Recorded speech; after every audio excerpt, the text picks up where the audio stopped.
All right, what's up, everybody? That's right, we've got some weekly Dagger up in the house. And if you guys don't know, this is actually the 4th time that I am casting this week.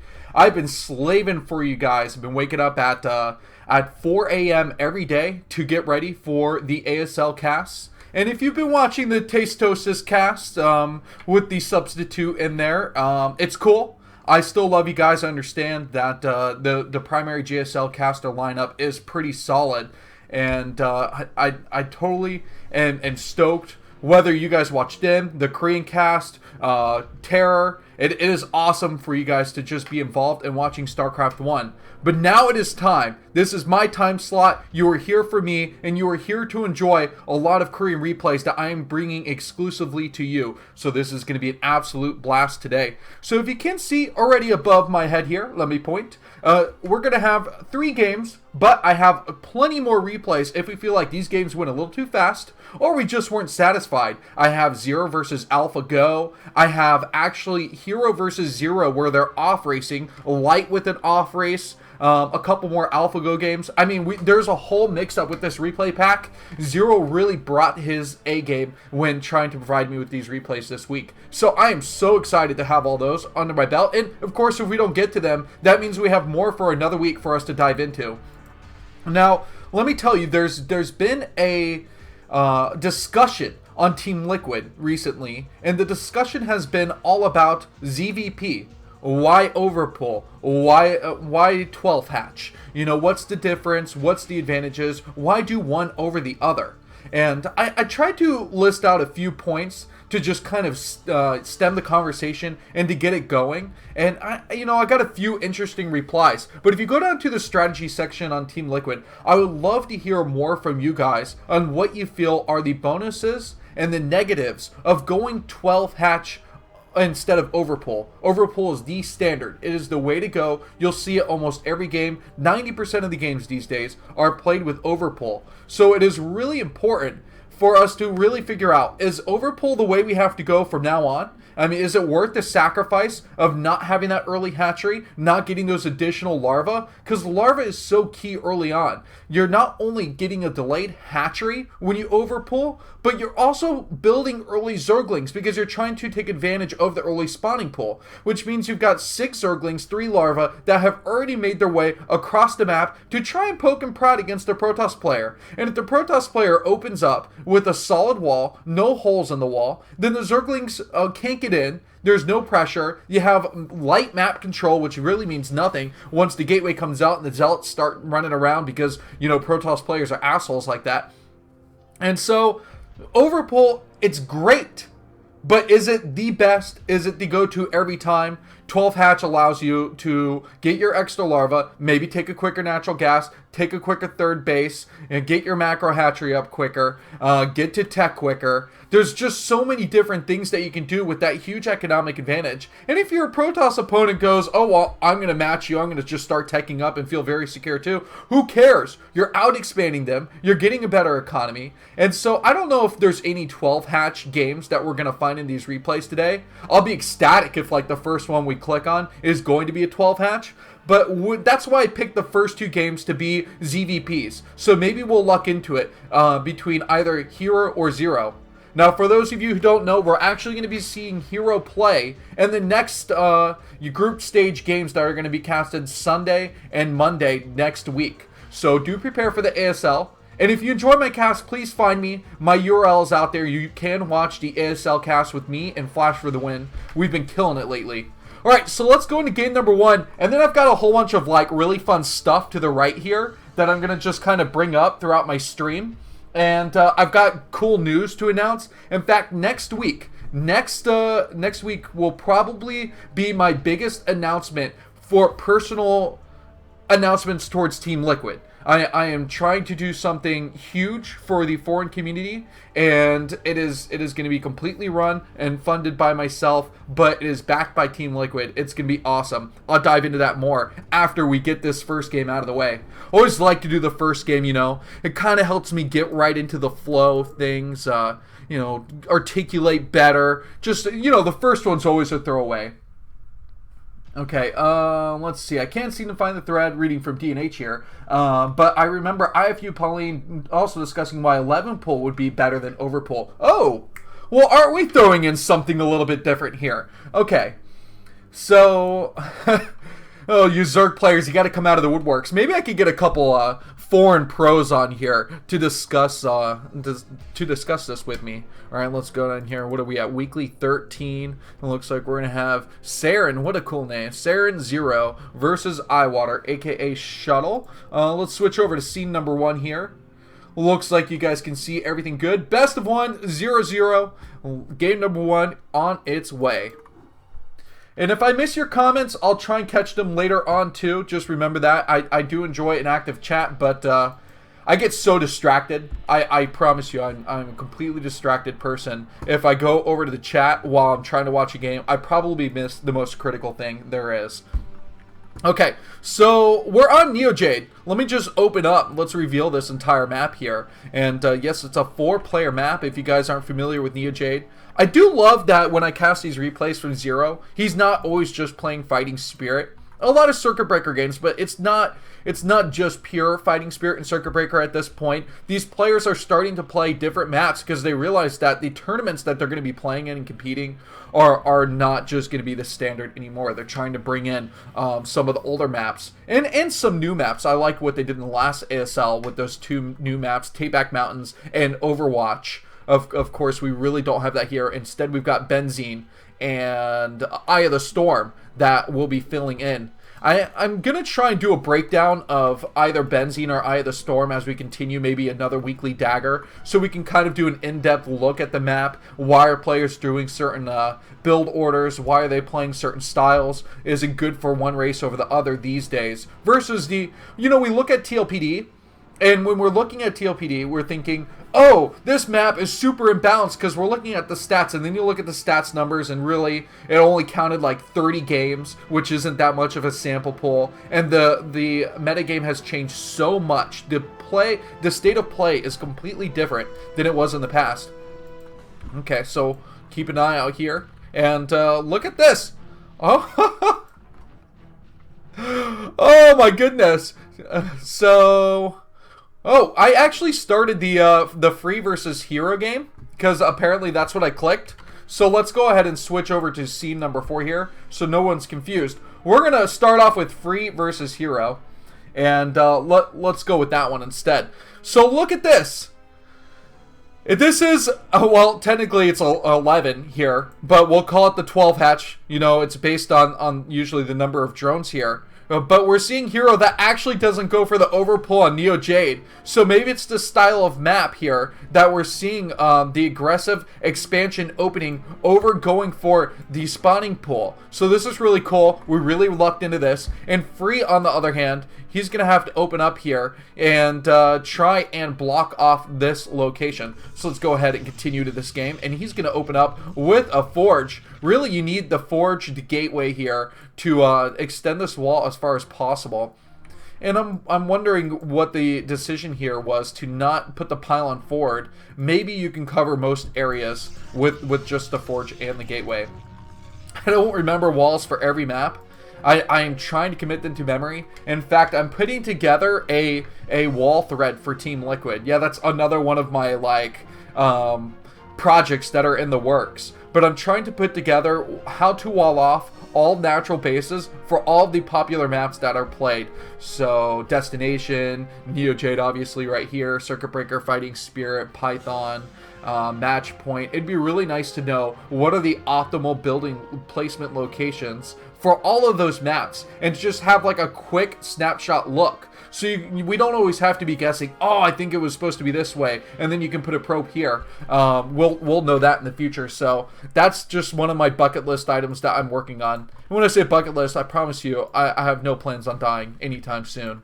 I did just turn 29 yesterday. Yes, I'm getting up to that ripe old age where I'm almost too old to be even a caster, right? Isn't there an age limit for all of these sorts of things here? So let's see here. We've got the gateway coming up, a cannon first here, and this is just a really safe build. The cannon put down, the Nexus obviously trying to get that natural base up and on the way. And now we see that 6 Zerglings are out, and this is much later Zerglings. And what I was talking about in my preface to watching ZVP with the 12 hatch opening is that you can get a faster third base. And if you look here, instead of actually taking a macro hatchery inside the main base, we see that the Zerg player hero has actually taken the natural and the third up here. And this is almost like an aggressive third taking this base at this location. So sometimes when I see an expansion that goes towards the opponent when it's a ZVP matchup, then I think, okay, well, maybe this could be some early Hydra type build where, you know, a lot of the larvae coming out of here could end up being Hydras, morphed, and ready to attack at the front. Looks like just the Overlord is here. No links have managed to make it in. It does require a few workers up here at the top, but as soon as, you know, this second Zealot comes out here, Free will be in a pretty safe position to defend. So he is in a good spot. And yes, as seen in chat, this that information will make a good thread, but it also will be great on Team Liquid's Liquidpedia also. So that will be a great location for it. So all these Zerglings can't really do anything right now unless they get lucky. Sometimes pro players have really good map awareness. They know that Protoss is always looking to send a Zealot out to do some aggression, and these Zealots are really forced to stay here because they don't want to give these Zerglings an opportunity to slip up here, and then they can just kind of reign free on top of these probes. And it requires so much more effort in the early game if you do let the small amount of Zerglings. And look at that, you see, so every once in a while it's a constant poke in. These Zealots are actually on the hold command, so that way they do not come out to attack. They need to make sure they remain there. But now it looks like, I wonder if another, nope, not another Zealot is going to be popping out here. But Free is out. He is leaving his base, but he's opening this pathway almost up for these links. A nice little cannon shot there does help him out. And so Free's going to go on the aggressive side now. This is a wide open base. This is the risk of this closer expansion. Taking it as your third base here, or even as we saw Hero actually taking it at his natural. He's going to be forced to build a decent amount of links. That's what you can see, at least 2 more links popping out. These Zealots have to find their way against these mineral patches so that way they get the best attacking position possible. And these Zerglings are going to have a hard time actually getting in here. If Free does this right, he actually could trade effectively and kill off all of these Zerglings, which is going to make this so difficult for Hero. If you guys didn't see on Team Liquid, Hero actually has a screenshot. There's a screenshot of Hero where he's looking at the power ranks and his face is all kind of like, ugh. You know, why am I below Sharp? Why aren't I the #1 player? Well, Hero has had quite a bit of trouble, especially in his gravy matchup against Protoss. So, you know, if he loses, especially to Free, who Free only showed a really good game against Ware, a kind of mediocre Zerg, then it's kind of rough. The Hero should be winning against Free every time. He has the superior skill level. He has the superior game sense when it comes to the ZVP matchup here. And we're going to see the Corsairs heading down there towards the natural base though. And this is a decent amount of units out at the front. And look at this, a DT for the defense. This is solid. But remember, this Overlord did pop up earlier. The Overlord could have been brought over. This Overlord did get picked off over here, in case you were wondering. So it's really important that the Corsairs were actually defending by picking off these Overlords and allowing the DT to kind of reign supreme. So the Lair's just now morphing here. Or no, I'm sorry, Hive is just now morphing. And, you know, we can see that Hero is working to get towards that later tech. Did I call that wrong? No, okay, I guess he is morphing Lair. I'm sorry, I thought this is such a late Lair. This threw me off. This is such a late Lair here. I can't believe that he's only just going for it now. I mean, he absolutely needs it because Overlord speed is going to be really important at this time. It doesn't seem like he doesn't have Spire. So without a Spire, he can't go for Scourge. And he has to go for speedy Hydras to defend his Overlords. So this is a lot of trouble that he's going to have right here. And the Corsairs, as long as they can continue to hunt the packs of Overlords down, he's going to do some damage. So you can see these Overlords sitting here on top of the Hydralisks. And this is really the only position that Hero can be in right now. Free's got a good storm timing on its way too. 4 gateways going to be coming up shortly. total inside of this main base here. And Free's doing everything by the book. There's nothing kind of awry here. It's all very, very standard. In fact, what was really good is even though there was the Hydras at the front, because the DT warded them off, the Hydras didn't get that like free gateway or the free forge kill at the natural, which Zerg players really like to get.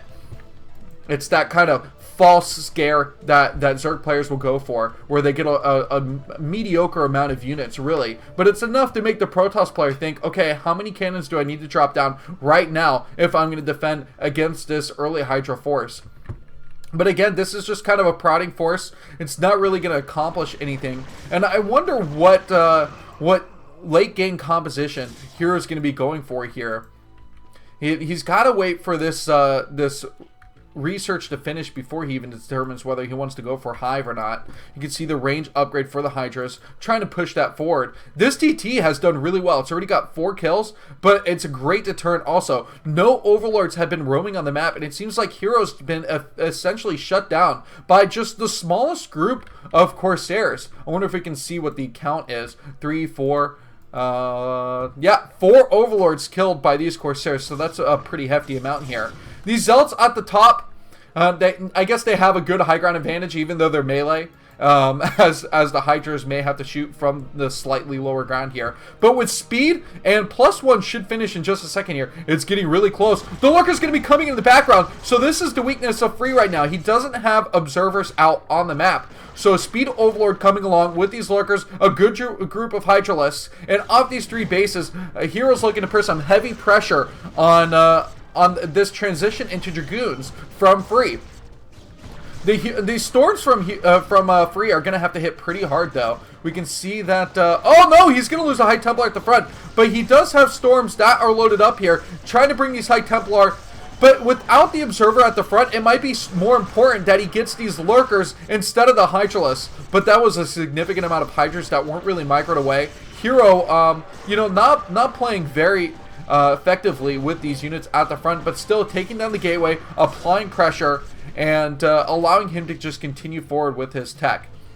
I guess the next Overlord upgrade is going to be out in the way, so Carapace is going to be able to, not Carapace, but whatever it is, to sack ventricles, let the units up inside of those, so Overlords. Yeah, it's like a gross, sweaty hot air balloon ride when you ride inside of one of those things. I mean, Zergs don't shower, but still, they come out feeling pretty icky when the Overlord just kind of poops them out on all the other bases. Okay, so let's look here. Free, he managed to hold off this small attack. It wasn't meant to win, but I think that Hero was hoping to do a little bit more damage. The storm timing was good. The Dragoons got in range pretty easily with the units. The Observer came out at just the right time. But Hero's going to need to shut down this expansion. This third is the most important part of Free's transition right now. And I would love to see more Lings on the field. As you can see right now, it's 20 Hydralisks, 1 Lurker, but no Zerglings. Zerglings are so good at running in here very quickly with their speed and taking down buildings. But instead it's going to be what I would consider fairly squishy Hydralisks. And look at this, the Dragoon's going to come over here with the Zealots, going to face up against these units. They're going to have to get out of here pretty quickly. And Free's got this base completely under control. Look at this, bringing even 2 Observers over. And he's got units on this ridge over here too. So the natural and the third base between this area are very well covered here. But, oh, here are the Corsairs coming in here. One of them getting picked off. But still, I gotta say, these Corsairs doing pretty good for just only having 3. Free just went for, like, that standard, oh, I'm gonna just build a few Corsairs, but do nothing else with my Stargate type thing. And that's why we see only 2 are remaining here. Not a big deal for him, but he is just trying to be aware of whether there's this possibility of Overlords trying to drop units in. Lurkers on the back here. You can get a Lurker right here, and that would be very difficult to deal with. Not quite the most fun thing when you have a Lurker behind your mineral line. These Hydras are going to be retreating towards the natural base, and I love this. This is a high Dragoon count. The one counter that Hero can go for here is he can either get Dark Swarm or Dark Swarm and a lot of Lings. I think just a lot of Lings alone won't do it. I just don't think that they will have enough staying power here. These two control groups of Dragoons are supported with a couple Storms and the Zealots to really clear things up. And this is kind of a weird switch too, to be seeing a lot of mutas, because really there's a lot of anti-air. Even though Dragoons don't do heavy damage against the mutas, even with good micro, I just don't think these trades are going to be that good. But Hero's going for it off these 3 bases. This is a lot of gas investment too for these mutas. So even if it's an even trade, yeah, this is definitely GG. So even if it was an even trade like we saw right there, and all the Dragoons were taken out, Free has a strong third base. He's got the macro. He's got the macro ability to kind of renew his army. Meanwhile, Hero was stuck far too long on 3 bases. And while 3 gas is fine, you need 4 gas at this point to really stay in this game or have done more damage to your opponent. I feel like Hero was a little bit scattered in that game and did not really play up to his ability. This was really almost a completely by-the-book play by Free. And he just executed it well. It's almost so really nice if you're a Protoss player and you're like, I'm just going to do this, step 1, step 2, step 3. Don't divert. And just follow it, the playbook from 0 to 10. And all of a sudden, you've just rolled over your Zerg opponent. And it's almost too easy when you think about it. But then you get against really good Zerg players and they don't make it so easy. Okay, so let's exit out of this replay here. Again, welcome to the Weekly Dagger. If you just joined in here, that was Free versus Hero. 0 versus Eyewater, aka Shuttle, is going to be next. And I opened up something called the Bigfoot Popper. Can you guys see that? I don't think my camera is set to a very clear mode. But whatever. Everything got ruined in my travels. What if I try and just adjust it a little bit? But this is a Bigfoot Popper, if you don't know. And it comes with all of these little poppers right here. I got this for my birthday. I guess my sister thought this was a good gift. You know, this thing right here. That's it. That's all I needed to be happy for my 29th birthday. Really, I guess clearly I haven't grown up. But let's get at the pop. Ah, that's awesome. Okay, so I'm taking this to work tomorrow. I have a cow that does the same thing. It's like a standing cow. But I've got more cartridges now, which is really important. I don't know if you guys can see the ball coming at the screen or not. And it's kind of a hard illusion, especially with it being black. All the other ones that I have are yellow. But it's pretty cool. Yeah, you can get some pretty good distance here. I'm going to aim for my drink. Oh, this is going to be fun. I'm not going to do anything after the first couple hours tomorrow. I've got a little bit of work. Really important work, but once I'm done. You know, it's a Friday. Let's goof off, right? Okay, so that's my Bigfoot.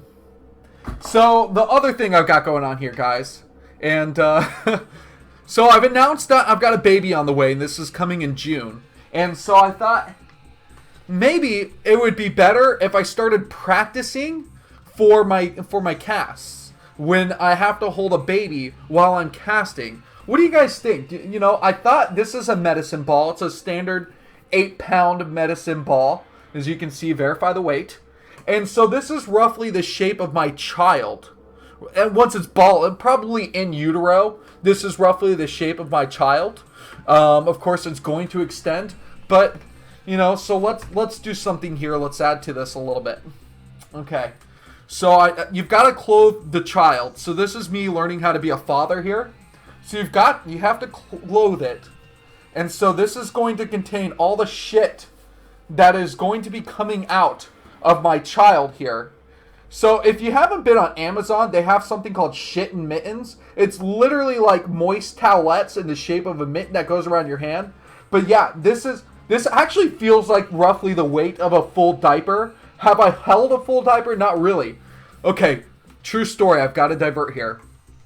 So I actually did a diaper for once. It was my niece. She's a year and a half. And so she's still wearing diapers. It was my sister's niece, daughter. And so I said, let me change the diaper. Let me get some practice. You know, I want to see what it's like, this fatherhood business. So what I did is I changed the diaper. I did it all one-handed. I felt really cool about it. And I put her to sleep. You know, read her a quick little book. She fell out like that. I felt like I was golden. My sister's husband comes home, my brother-in-law, and he found her with the diaper all the way off to the side, and the crib was covered in urine. The girl literally went everywhere. I wrecked this diaper job. I probably couldn't have done it worse. That diaper came off in seconds, and it destroyed everything. So, of course, they had to give her a little bit of a cleaning here. So, obviously, so this is me. I don't know. Do you need to see the head of the baby here? All right, this is how I'm going to do this in the future. When June 20th, mark my words, I'm going to be coming in here for my casts. And, only like an hour after labor. I'm going to say, listen, wife. I've got this cast. You happen to give birth on a Thursday. What the hell? I've got a weekly dagger. And so this is what it's going to look like. Okay, so let's get into this next game here. Shush. It's making noise already. It's pissing me off. Why did I sign up for this? Oh, man, the stress is real, guys. The stress is real. All right, scene 1. Here we go. Let's load the replay up. Did I mention how happy I am to have you guys here? I need a water break. This is exhausting. All right, good. Weekly 13. Let's click on the right one. I'm not losing my mind here.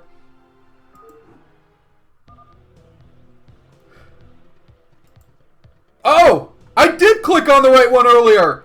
Zero, you son of a bitch! He renamed these wrong!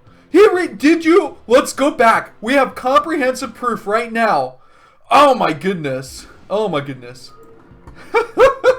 Okay, let's be surprised one more time. You crafty bastard. Let's click on this one. Let's click on it. Alright. Well, this says chicken and lock.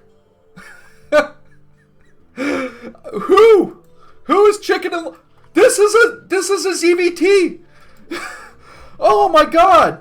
Flash. Well, I mean Zero. Okay, we're gonna go to the Flash game. Let's see if the Flash game loads up. Jesus, I'm getting trolled. Lamada, what kind of business are we running here? And please, if you want to donate to Zero for giving me these crappily named replays, I do appreciate that, and I do pay it forward to the players.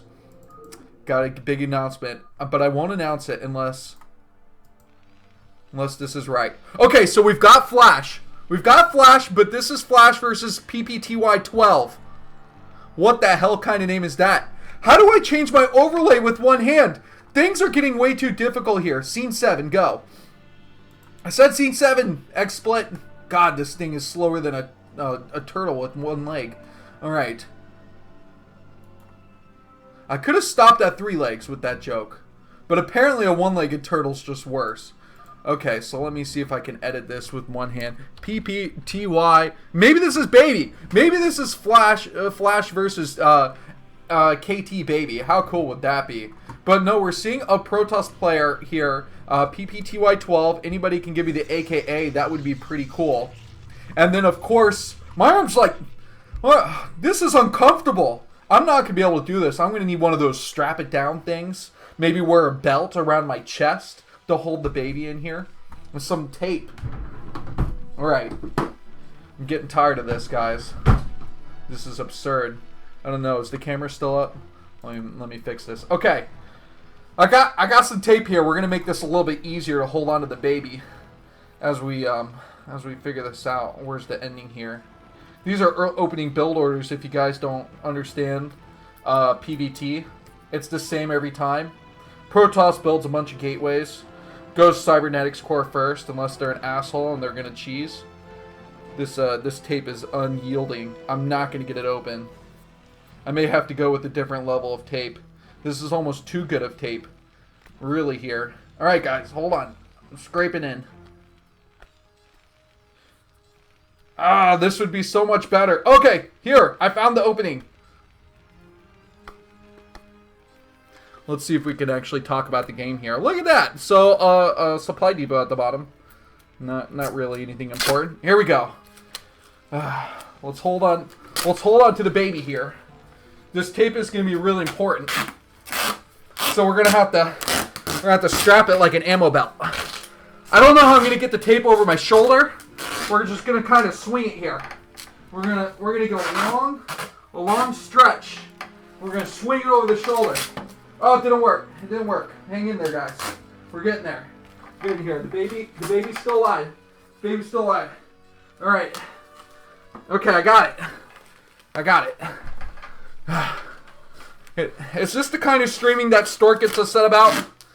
All right, we'll just kind of tape it to my arm here because this is easier. I have so much hair in my arm that this is going to be really difficult. Okay, we're just going to keep the tape there because I don't know how to disconnect it with my other hand. So we've got that going on. Okay, I've got the child locked in place here. We're gonna start looking at this. Oh, this is even more difficult with one hand now. I can't use the keys as I usually do. I just realized that I actually use both hands to do replays, and now I'm gonna rely on my mouse hand to do everything. Look at this. So we see the racks already out here. Someone said racks expand. Good for you. Just call the build orders so I don't have to do anything. The bunker at the front too. Trying to make it very safe. The probe coming out here, but it looks like a Dragoon is going to be following up. Did I call the Protoss right or what? Son of a bitch. It's a Cybernetics Core range upgrade on the way. BisuDagger's lost his mind, and I welcome you all to the cast as I cast game number 2, Flash versus PPTY2. Man, that's kind of fun to say. There's a lot of flow to it. It's a lot better than casting someone named Brittany. I'm sorry, that just doesn't work with me. Although Brittany, one of the weirdest looking dudes in the StarCraft 1 scene, gotta appreciate the guy. He goes balls to the walls, doesn't he? He didn't shave his eyebrows, but he's something else. Okay, so let's look inside this base here as Flash. This tape is getting to me now too. I might need more tape, a different roll though, to kind of help me out. I've got clear tape. This may work. The engineering bay gonna come up here. It looks like it's gonna be a bio style play. Maybe no. Look at that. So engineering bay for I guess turrets at some point here, but he's got 2 factories coming down. So yeah, what am I saying here? Of course, this isn't versus Zerg. This is versus Protoss. I was hoping for a deep 6. Did I almost get you guys? Yeah, so we have the factories on the way. The gas at the main base. No natural gas yet. Flash pretty much invented the play where you actually get your gas ahead of time. He had a build, and this is in a really famous tournament matchup, where he built a refinery at the natural base before the command center was there, and he mined it out with like 7 different SCVs because he was trying to get this super fast gas timing that his Protoss opponent would not expect. It was awesome. He ended up winning that matchup. It worked out really well. For those of you coming in here, this is my baby here. I'm practicing fatherhood. So the medicine ball is the child. This is the diaper holding the shit, and then this is the thing that helps me hold the baby. And so I feel like I'm gonna get tired of holding the baby for this long. So I've taped it to my arm to help hold it up here. Someone must invent something easier than this to hold the child up. But I've got tape and I'm too cheap to do anything else about it. So look at this, the DT out. Oh my god, PPTY2, you are one badass here. So the Templar Archive's already up. We can see that it's 2 gates. Oh, sometimes you see a 3rd gate up during these DT timings, but it's just gonna be 2 gates right here. The engineering base done. There's a turret at the front, and PPTY2 could not be in a worse position. These DTs will do nothing. I love this. So the engineering bay, you know, that timing's so good. Comsat station on the way too. This couldn't be getting. Don't call child services. No, leave my child alone. All right. So the DT's somehow getting in here. Oh, how laughable! But the Comsat station done, and it only got 1 ICV kill, which is more than I expected here. Oh, look at this. Maybe a Spider-Man's... Oh, he got it! Flash, he got it! What a go-sue motherfucker! All right, so he knew. Guys, it's getting real. Put your adult ears on. Then Flash scanned that right away. Put the supply depot down. Let's look at it. A couple more DTs because PPTY2 really thought that he was going to be going somewhere with this. Now he's going for the robotics facility because why not? Let's start dropping DTs. Make them rain. That's what I'm talking about here. Have I made any of you guys motion sickness? Start taking your Bo9 pills right now. I'm doing this with one hand, but this is just the talent of BisuDagger. All right, the vulture's coming in. Flash! He is a baller with vultures. And let's see this spider mine micro go to work here. One of the spider mines getting picked off here. I heard a dragoon. It must have died up at the top there. We're not going to be going for it. The DT! Oh, the DT, it's still alive. It absorbs all 3 of those spider mines before it does go down. A little bit of a hit on that dragoon. Flash, he did not get any vultures inside this base. He didn't get any pro damage done, but he did disrupt this Protoss army a bit, and he's still doing pretty good. Look at this behind it, the armory in the background here. Actually, we see more often that an armory ends up in these natural bases. These Terran players love to change where they're putting their armories. They just kind of mix it around. Oh, is that a hidden armory there? Or is that another command center? You know, we can't just look at the minimap and know what they're doing anymore, because Terrans don't want to play standard. They don't want to keep it obvious. Alright, so the expansion... Oh, we're on Othello, by the way, so let's go ahead and pause this up here.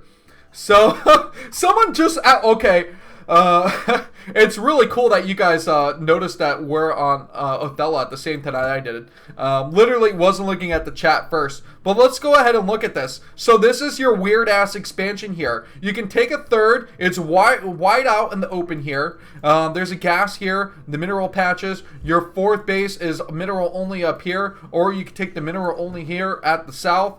It's rotational, symmetrical, right? That's kind of neat. Yeah.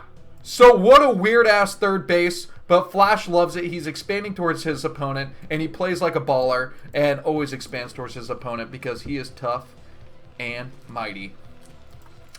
Alright, guys, so we can see that the supplies are staying pretty similar here. In fact, the only thing really that's the difference is Flash is doing pretty well with his APM, but his mineral count was getting high there for a second. Maybe he's just going for a 4th command center. How baller would that be? Well, let's go ahead and check this out. 2 machine shops are down. Actually, this expansion allows him to get up a 3rd machine shop, but he really doesn't need 3 factories worth of tank production right now. 2 is just going to be plenty bountiful.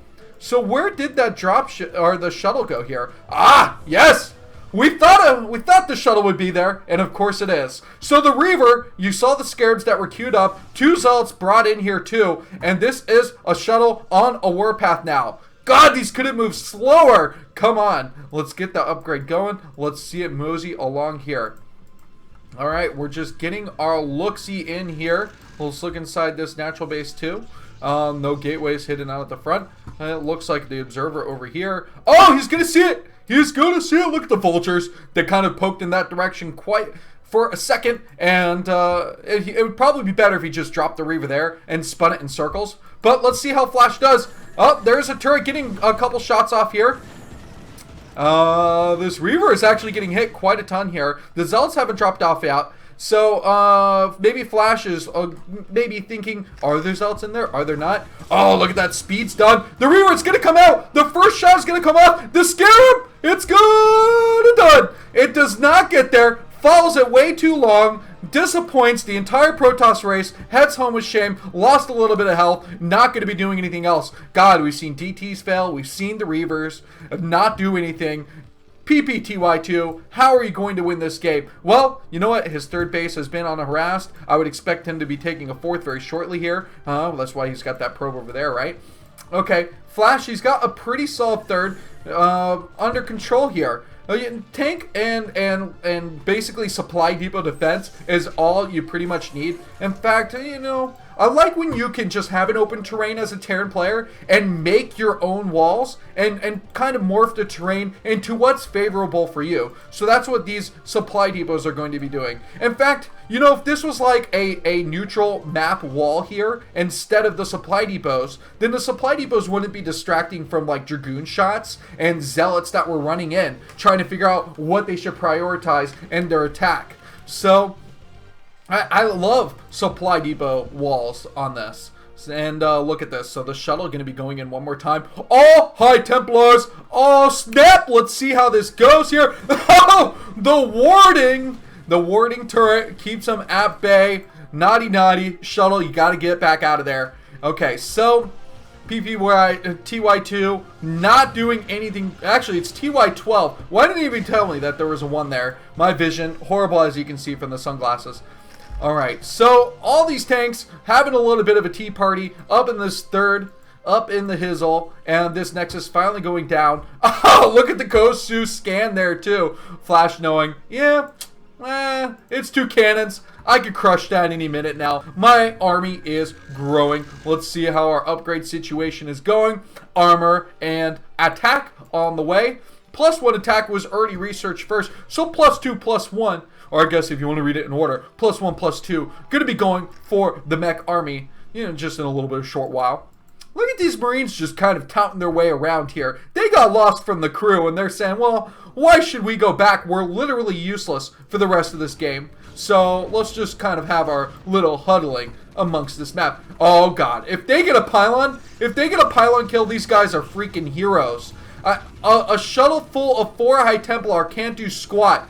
But these 2 Marines are tearing down this pylon like it's the only thing they can do. Meanwhile, counterattack, double shuttle all the way, heading down towards the south, and Flash is making it real. Alright. So the Vulture's following along with these dropships too. Oh, look at this! Oh, the shuttles! The shuttles! Is this just a random timing here? Oh, the Reaver, he gets killed off right away. High Templar Storms are going down, trying to just assassinate everything here. And do we ever see shuttle versus dropship wars like this in our life? No, we do not. It's usually just TVT, terror dropship versus dropship. But here we see that the Protoss army, PPTY-12, is on his way to tear this apart. Flash not having a chance to break that down.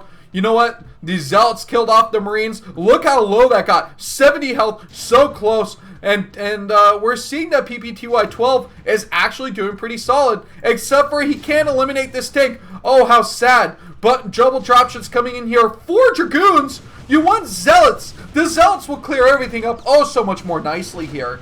But you know what? The Dragoons, they all managed to survive. Heroes for the day, and they are allowing this base to be up and mining again. Still 3 bases versus 4 bases. It's not so bad. We can't fault that. Oh, I hear a dropship did come in here. Where the hell did you come from? Dropship, blue running on this backdrop of whatever Othello's color is. Not quite as fun for the colorblind caster. I welcome you all to the weekly number 13. If you don't know, I've been casting since the summer, almost every week. I had 3 casts already this week, early in the morning for the ASL, and I hope that you can join me for the ASL on Sunday also. Look at these 6 storms coming up on the high ground here, but still, all these high ground tanks. This is amazing here. I love this positioning. What a fun map for Terran players. They can just totally exploit everything, which is why we're seeing all this shuttle play just being absolutely mandatory here. The Zealots are getting picked off pretty quickly here with unsieged tanks. They can go tit for tat against the Zealot.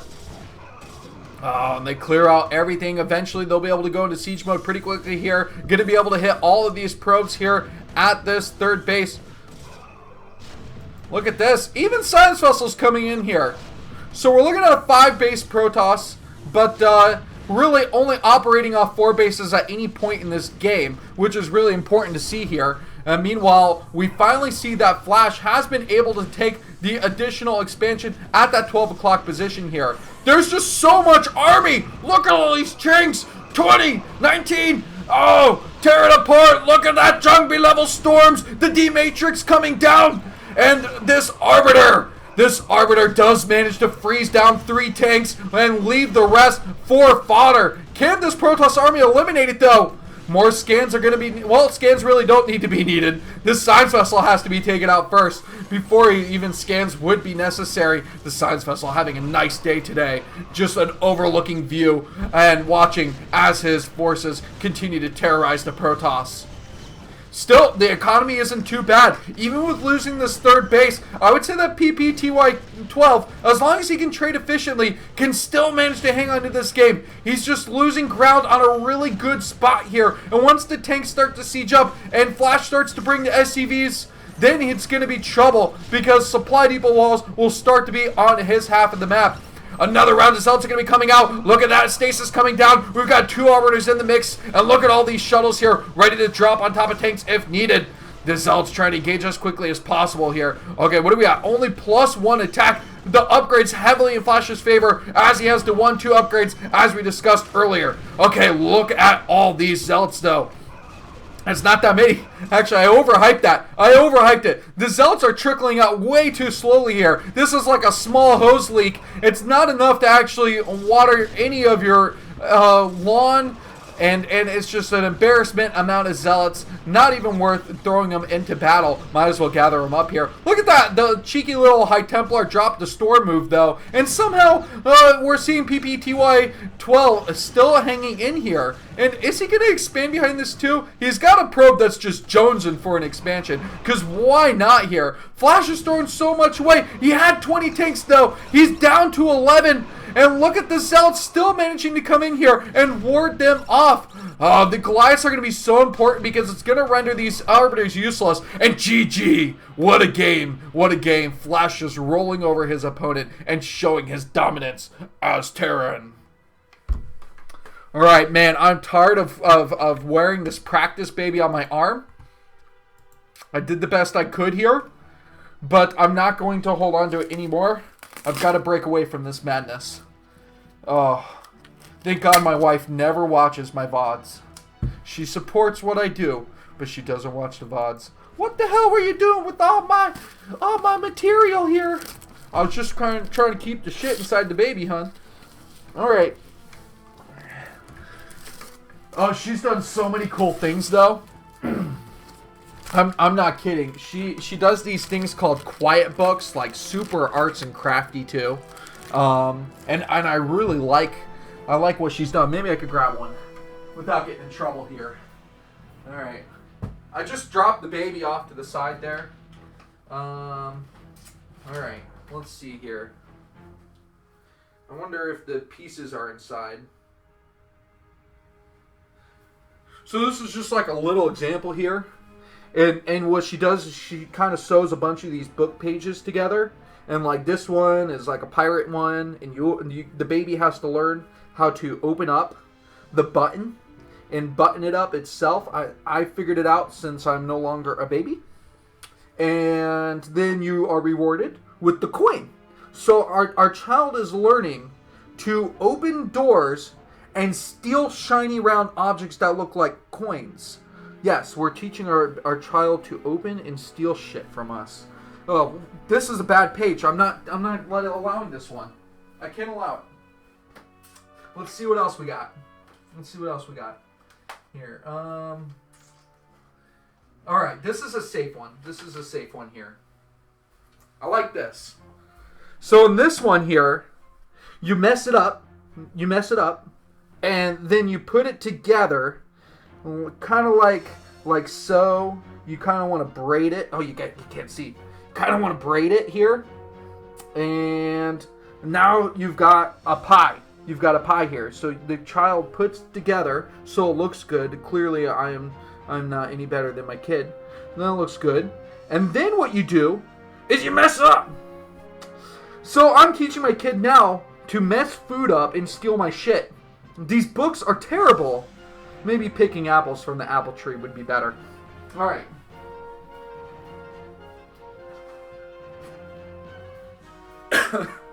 Let me get some water here, guys, and we'll go into another game.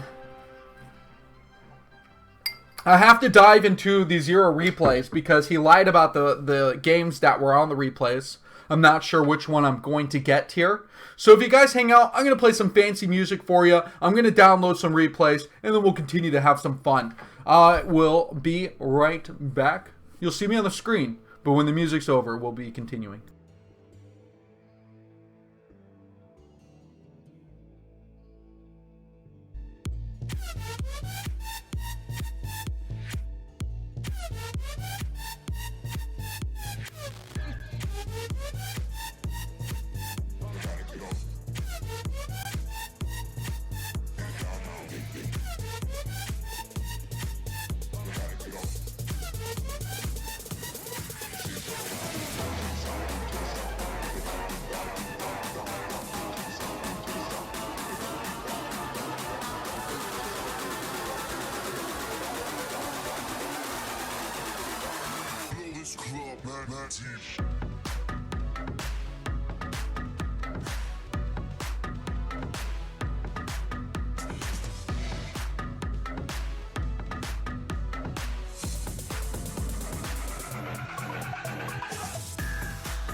All right, let me open up the floor because I love that you guys are here. Would you like to, and yes, I do work out.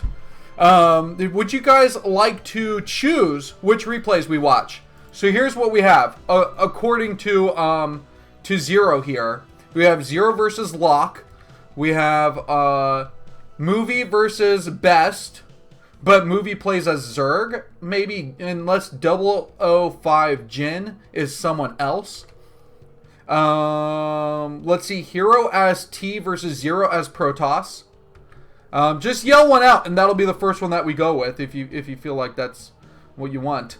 Let's see, Zero versus Best, which is PPTY12 apparently. Zero versus Jin. Oh, we've got some AlphaGo games. Let's do... What about Zero versus AlphaGo? You guys want to watch one of those? Let's do that. AlphaGo is last, if you guys don't know. That would be fun. You know what? I voted for you. We're doing that one.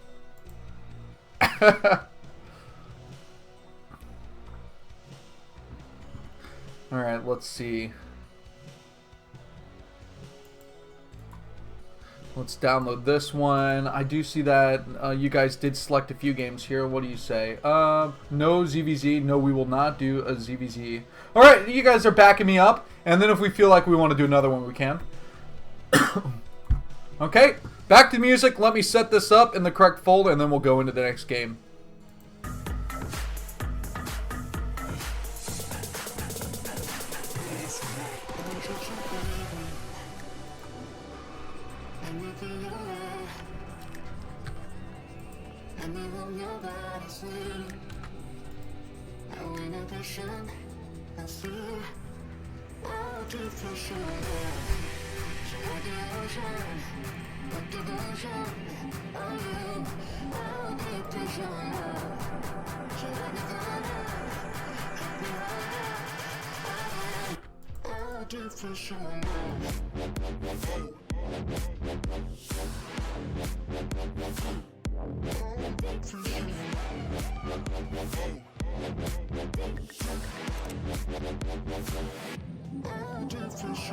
Oh, you gotta be kidding me!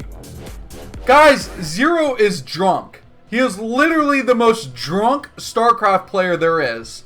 This is absurd. Oh my goodness. Okay, so Eros Light, can someone tell me who Eros Light is? Is that the Light? And then I guess versus Best, if I go over here, is that Protoss? Yes, yes.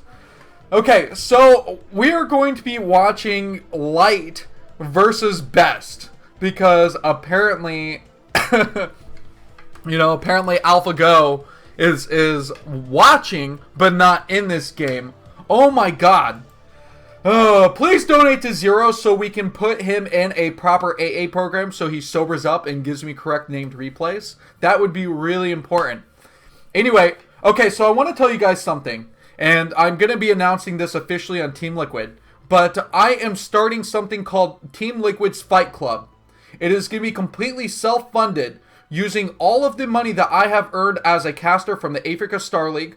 So I've got already a $300 prize pool. On top of that, all of your donations are going to continue to add to this prize pool. I have this funded for 10 weeks, and it will extend beyond 10 weeks, and to as long as I continue to get donations toward my stream or earn more money through casting ASLs. So that's awesome. Word of mouth. Start telling people, all you foreign players, this is completely for foreign players. A level and B plus players is currently the pool of players that I'm looking for here.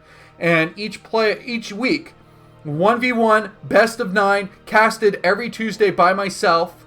And the winner gets to continue, and they get to earn bounties and prizes based on win streaks too. So I am going to personally fund out of my wallet all win streaks and bounties that are earned by players. So regardless of whether we run out of money at the time that I have to pay out players, I will be self-funding this.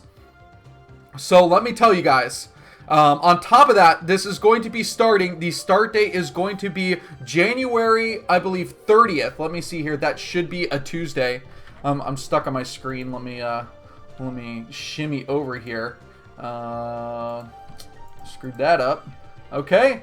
Yes, the 31st, January 31st, the start of Team Liquid's Fight Club. This will be on the official Team Liquid channel. I will have co-casters periodically throughout the event, and I will try and make this as fun as possible. But this is my first fully funded event that I will be doing. And this is going to be every Tuesday for 10 weeks plus. As long as I can continue to put money into this, I will. This is all completely coming from donations and my caster money. So support me at ASL if you want to. Anytime you guys come in there, donate stars, and have fun with me, that really helps us fund the foreign community for next week. The bounties are going to be pretty fun too. It'll be great to see people knocked off their stride. Okay, so that's pretty much the gist of it. If you guys were from StarCraft 2, you may have remembered the IPL Fight Club that happened for that game several years ago. And this is pretty much going to be the exact same format as that.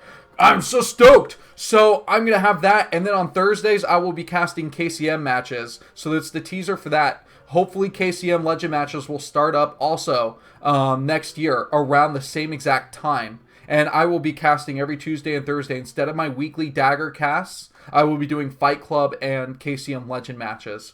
But we'll still have fun. I'll try and keep it relaxed. Okay, let's do this game here. Let me switch the overlay. And I'm going to have to rename this a little bit. And then we'll be good to go. Let me get some water. So one last time with the music, and we'll start in 30 seconds.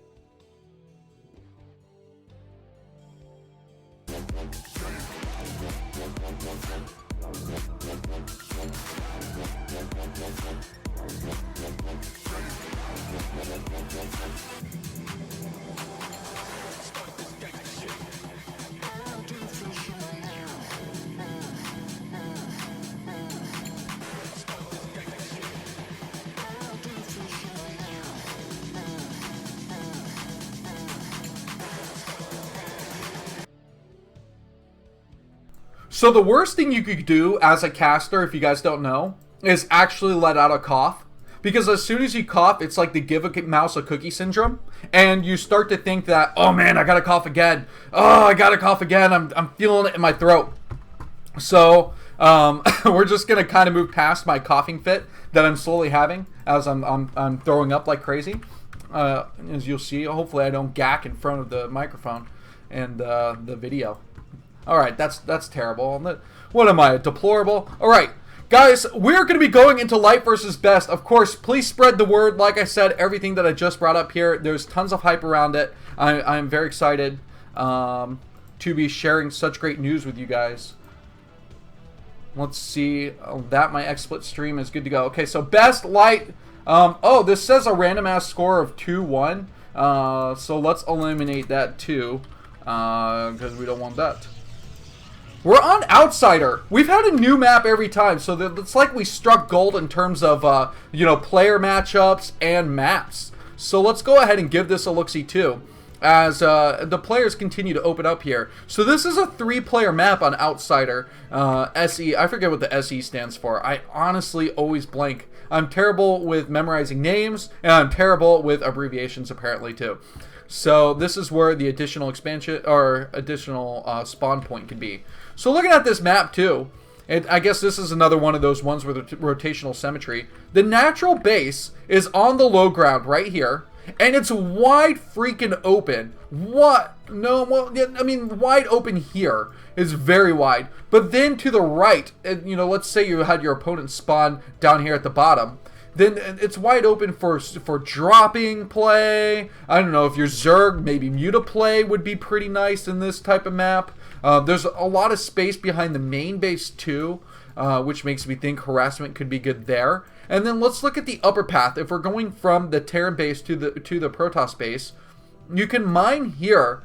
This is like what is that other map? Wind and Water, one of the maps with elements that was out a couple years ago, back during the Sonic Star Leagues. So you have to mine on the other side to get the gas here, and mine on the other side here to also get the gas. So it's almost like an island expansion by mineral default here. You can glitch units through, so that's going to be really important too. You know, are we going to get some DT glitches or anything of that sort? So starting to open up here, we're going to see the BisuDagger core coming down, still very standard from best, and the factory coming up on the way for our Terran player Light. He is mining. He's mining with 2. So when you mine with 2, that's the fake double, right? Of course. Let's talk with confidence, shall we? No one understands a legit Terran build order, do we? Why does anybody want to commit that to memory? Zerg and Protoss are so much easier to remember build orders for. I don't know why. It's like remembering the color red over the color blue. It's literally equal in difficulty, but for whatever reason, I just tend to block out a lot of the Terran build orders myself. Now, that's how you know which race you should play, too. So look at this. Here comes the first expansion from Best, and he's opting, and for those of you who haven't realized, PPTY12, aka is Best, and he's actually going to expand bottomward here. And so that's also the other interesting thing. So instead of taking a natural base outside on the low ground here, you can take a mineral-only expansion if you just... did he straight travel down there, or did he run his probe around? Where's the entrance to this? I'm so unfamiliar. Okay, yeah, there is a ramp here. God! Alright, let's get back on track here. I was like, no, where's the wall? Yeah, so you can expand southward here and take that base. And I guess it's a little bit more secure. It's further away from the Terran opponent. Vultures can't harass it. I just hate when Protoss has to expand to a mineral only before they can take a natural out of gas. And you know, it's so much more important at a certain extent to be able to get this gas base, especially if you want to go for Arbiter Tech. It gets really expensive. But maybe these players, Protoss players these days, want to go for carriers eventually, because you could go for the later gas, throw down a couple Stargates, and eventually go for the carrier build, have a lot of extra minerals here. Yeah. So, okay, here comes this initial early push from Light. Light is one of those players to actually do this. It's very typical of him. Get a couple Marines here and a tank, and instead of staying at home, instead of bunkering up, go for a kind of a chic little timing push here. And I did see a Vulture, so the Vulture laid out 2 Spider Mines already in case there was a little bit of a backstab here. And so the probe obviously is just going to hover over, not even know that those Spider Mines exist, and get his eyes on this base. Oh, the Vulture getting it just in time here. So still off of 1 factory here. And as I said earlier, it was a fake double. You do get the expansion, and you don't get the second factory down right away. With the fake double, though, you can apply a little bit of light pressure here if you want to. I guess Flash is just talking some trash here at the same time. But all the units have been brought back. Best has, I guess, deflected this enough, and up to a point where Light has said, well, it's not really worth it for me to stay out here with my units. I'm going to bring my Marines back. And he really didn't force anything. And, you know, the Dragoons at this rate of production are pretty standard anyway. And seeing a 3... gateways, of course, is also pretty standard. The Observer coming out as a nice feature here, because really with these Vultures, the Spider Mines out there, you don't want to lose them needlessly. And if you ever wonder why I will accidentally drag my screen all the way down to a random point on the minimap, I've got a broken mouse. Everything of mine is broken. I promise you. I had really nice things, but you've got to blame the TSA and Delta for ruining everything. They broke my screen. My microphone cuts out every once in a while, apparently now. How sad is this? My camera's a little bit fuzzier, that or I'm getting uglier. And I think that might be truer too. This whole pregnancy thing has got my hormones going. And it's all sorts of crazy. Or whack. Remember the word whack? Man, that was a good one. I want to go back to the day where we were wearing all sorts of crazy colors. Let's go back into the 90s. You know, we wore a long sleeve shirt and then a colorful short sleeve shirt over it. Oh, the Will Smith days. He really defined a generation of clothing, didn't he?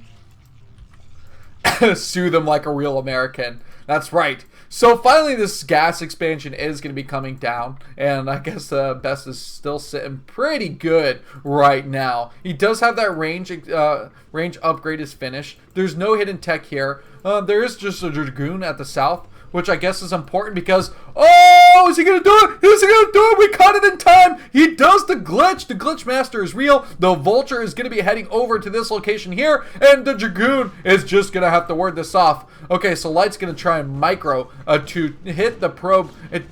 2 hit kills. That's all he needs. Yeah, these grenades here, these fragment grenades, 20 damage. How nifty is that?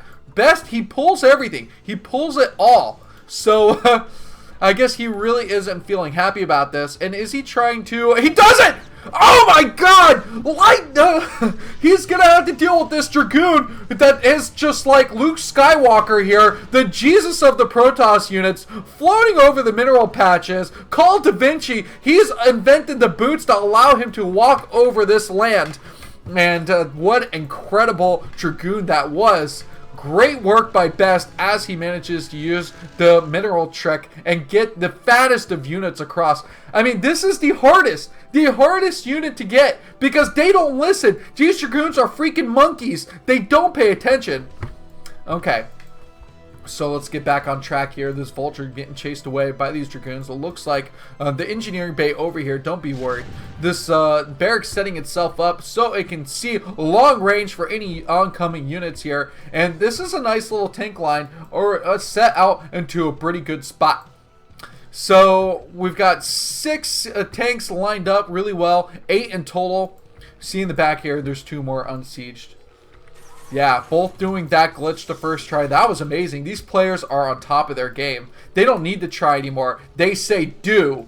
And I almost did the Yoda quote. God, too many Star Wars references at once. We can't bundle that up. I'm trying to eliminate my complete nerd overlay that I have on top of myself. I mean, I play some games. I'm not a World of Warcraft, 24/7 guy. But I guess people consider this casting gig pretty nerdy too. Alright, the Dragoon's going to be pushing forward here. And the shuttle out here too, the Zelt bomb's going off. And this is actually some pretty dangerous territory here. But these siege tanks, how much damage are they going to end up doing? The clearing up here of these... Oh, he does get a double kill here. But the shuttle being lost, I think, was a huge mistake. I do not agree with that. And the Marines actually doing some damage at, what, 9-10 minutes into the game here. Pretty good for Light to be able to make use of those units, and especially not having to afford to make a Goliath at this point in time. Look at that, he kills the SCV that was building the building here. Oh, the self-slaughter here. The spider mines coming down. In fact, the spider mines are helping kill these Marines too. Light is all over the place. He does not care. There's no nepotism in this army. He'll kill whoever he feels like. A nice little drag there, and damage on that Spider-Man here too. Oh my god, but look at the Dragoons going for the backstab here, trying to clear out the land. But these tanks in the back with the Spider Mines at the front could be too much to ward it off.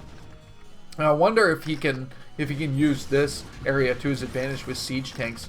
But we're not going to see a dropship. This isn't like Othello. Othello is just a crazy map. I mean, holy crap, did we see some stuff. So turrets getting built out at the front. That's not any hidden tech. That's a pylon up here. Let's look inside the space. We're seeing an Arbiter is going to be on the way.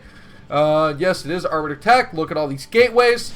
Alright, we've figured out the layout here. So with the first Arbiter coming out, it's not going to be too effective because we've got turrets just coming up. Light's got Best in such a bad position right now. He's managed to get a Nexus coming up over at this location, so he is managing to get this 4th base.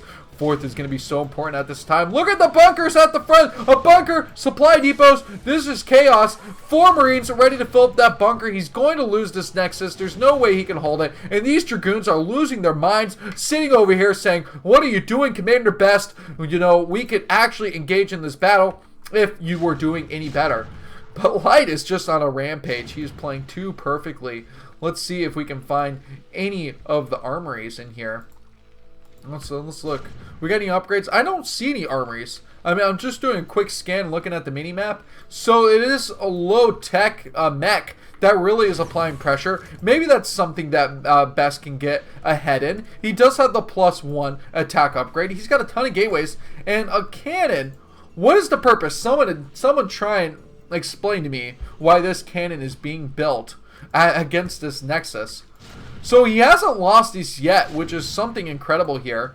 The units have been chased down even further up this high ground, like trying to pursue this random crusade. Meanwhile, the slowest death animation for this Nexus that I have seen. Oh yeah, some people saying, fuck this map. Thank you, Ending Life. I agree. This is pretty crazy for a Protoss player to have to deal with. Not the best places for expansions here. These units still kind of cruising around, trying to get what they can. This shuttle here, maybe he's going to drop a Zealot right on top of these tanks here, try and clear that up. Oh, and he does. He manages to get those 2 tanks, so trying to clear the way out. He has the barracks here to scout the high ground, and he's starting to hit the production facilities. This is bad. This is bad. Lamada, what's up? Welcome. Zero got all the names wrong for all the replays that you provided me last week, but I'm still very appreciative of you giving me those replays, of course. But it's quite hilarious. Apparently this was supposed to be Zero versus AlphaGo, but it's Light versus Best. And Best is getting worked on right now. He still has these Dragoons out on the map. They're still actually managing to terrorize this Terran reinforcement lane here. This pipeline not doing so well. Light's going to have to send some word up to his manager and tell him to get on top of it. It looks like finally these Dragoons, though, are going to get cleared up. No Zealots inside of here, too. Oh, my God, he recalled. He got the recall up. I wasn't paying attention. I knew he had to go for something here. And this is a pretty big recall. And so the Zealots inside of this base actually taking down the factories very quickly here, trying to do as much damage as possible. Light is on the ropes. He's having to bring his entire army home. Look at that, another factory being taken out. We know Best is the macro monster. If there's any kink in this chain, then we know that that Best will take advantage of this weakness. So Light, he's still sitting on 2 bases. Best has 3, actually working towards a 4th base at this time too. On top of that, well, actually he's kind of cleared out this area, so it will kind of be a 3, pseudo 3. But he's got so many units coming out here. The Arbiter tech in his favor, and Light this entire game, it looked like he had the opportunity to win this, but now he's just building Goliaths. He's not playing very well. He's only just got a command center now, which is at the middle only. He doesn't have a 3rd gas to get tanks back quickly. Oh, this is chaos. And look at the pathing for this gas. How kind of broken is this? Why did we not realize this before? These SCVs are taking the most insane path here, and I would almost want to build like a turret here to glitch these SCVs in the proper direction. Can a turret work? Terran players, phone in on this one. So this Nexus being taken here at the natural that was taken down a long time ago is actually really nice, because this is a more defendable base at this point in time. And so Best is actually going to have a pretty easy gas expansion coming up from here. He's got the gas right here that he can take to, an additional gas if he wants to long distance mine from here. And of course he does have, look at all of these gateways here and the expansion over here. So actually from the main base here, I didn't point this out, you could go down from the ramp to get there. And of course there's more recalls over here. Light's losing this game like crazy, as I'm just trying to show you other things about this map. This is wild. He's losing everything. His entire main has been torn apart. He doesn't have much economy. There's no mining at this main base. The SCVs have been eliminated here, and now he's just running away. Recall warfare is the way to go. Why was I saying that Protoss has a hard time here? Best is making Light look like minced meat. This is incredible here. 8 siege tanks trying to clear the rest of this up. The Comsat station's got to be running low on energy. Oh! And Light, he quits. GG's out. What a game. And yes, Nina Zerg, you are a mod. You know, if people start talking mean about Bisu, that you gotta start chiming in. Alright, let's see. Lamada's another player who deserves the mod power. Let me add him in here too. Everybody's a mod. You're a mod. She's a mod. He is a mod. I feel like the Oprah of Twitch streams right there. Pretty baller. Okay, let's see if that promotion, it looks like it went through. Alright, so that was a GG. I feel like we can do... Oh my goodness! As soon as I say something about Bisu, it's like kicking the beehive, and the beehive is full of little bee suits that are gonna come back and like Chinese yellow jackets just murder you. I think it's in China. Do you guys know Chinese yellow jackets? These things hunt you down for like 20 miles. Like, these are badass, these yellow jackets. These are like the African bees. The African bees are bad. But you know what the yellow jackets in China do? They can kill hornets. So what a hornet will do is it'll try and come in like an old curmudgeon. Just one hornet will come in there, a scout. And it's the scout for the hornets because, let me switch my overlay here. So this is really important. So this is a bee. This is a bee, and it's defending its hive. So all the bees are working normally. You've got your bee just kind of, oh no, I lost the bee. Oh, massacre. Okay, so you've got your bee, and it's sitting in its hive. And then you've got the wasp. And the wasp on its own just kind of stealthily scouts in here and just goes, can I take over? Can I eat all of these bees inside of this bee nest? And beehive, to be accurate. And so the wasp, when it gets real close in these Chinese yellow jackets, they're not going to have it. And what they do is, now we pretend all my fingers are the yellow jackets. They jump on them. And they don't suffocate them. No, they don't suffocate the wasp. They vibrate. Oh, this is so cool. You got to watch the video. They vibrate like crazy. And oh my god, no one gift that. And then the scout wasp, it dies. GG. Alright, that's some National Geographic on Twitch. I hope they don't sue me for stealing their content. Apparently playing music is bad. Talking about other shows is bad. You can't have fun on Twitch or else it'll get shut down. And the Japanese yellow jackets spit in your eyes. I feel like that's kind of silly. Alright. Let's see here. I'm going to play some music. I will find you guys one more game. I don't know who's going to be in this game, so I'm not even going to give you the option this time. I'm just going to pick one, and we're going to go with it.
Alright, you guys, I'm going to need you to boss out right now. Yeah, this is that gangster shit, and I invented it. Alright, anyway, listen, please. On the screen right now, let me flip over. We have 0, but is Jin Movie the movie? Please verify.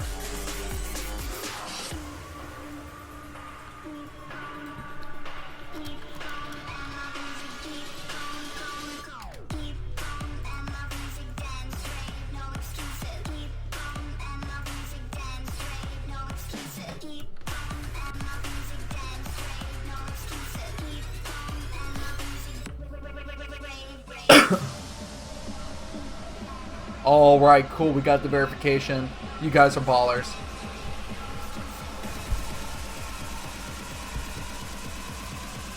Let's wait for the beat to drop. Take it to the top. Alright. This makes the game so much more exciting, doesn't it? We need to have, like, electronic, trance, techno, dubstep. That needs to be the new game sound, kind of mixed in with the normal game sound here. Alright, for real though. For real. We're back into this. I'm sure the music is much louder than I've realized because I don't really test it thoroughly with the stream. Okay, here we go. Oh, let's start this off strong. Ending life already saying Zero usually owns movie. So is this even going to be a worthwhile match? Okay, match point. The rich man's benzene, or benzene the poor man's match point. Vice versa, however you want to hear it. We're going to have Sarah and Zero going to be spawning down at the bottom left. And let me make sure we're good to go here. Yep, everybody can see this and hear me. Zero spawning down at the bottom left, and then movie spawning at the top right. Guys, I smoke nothing. I live in Florida, and that doesn't mean I can't smoke because I live in Florida. Obviously, tons of people do. But medical marijuana has been legalized, but not the other kind. I'm on the up and up. This is literally just how I was born. I woke up like this. Oh, man, we keep it real. We keep it real. Okay, so, I need to send BD some Bisu games and not tell him so we can, oh, oh man, Lamada, let me tell you, Lamada says I need to send BD some games and not tell him so that we can see him unexpectedly climax in real time. Let me tell you about unexpected climax problems.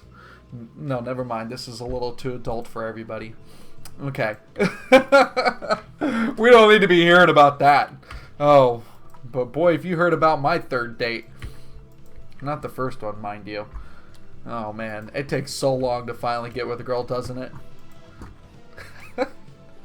We got to be super nerds, though. We're all too busy playing StarCraft to get involved with women, right? No, but seriously, when I was in high school, a little bit tidbit about me. As we continue to watch these players go forward here. The pylon at the front. The Nexus first. The ballsy bastard coming out from movie. I was a big sports person growing up. Other than like StarCraft as being one of my games and actually playing a ton of N64 because I loved that back in the day. I was on an elite soccer team. So I played travel soccer. I played high school soccer. I was on the football team. The lacrosse team. I did track for a year. I did basketball for 2 years.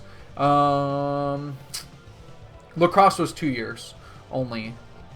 And then I don't think I did any other of the other sports.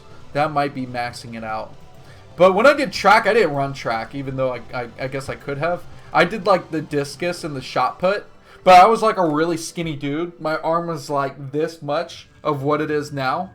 And so it was hilarious. I would shot put and it would get 2 feet and I'd be like, ugh.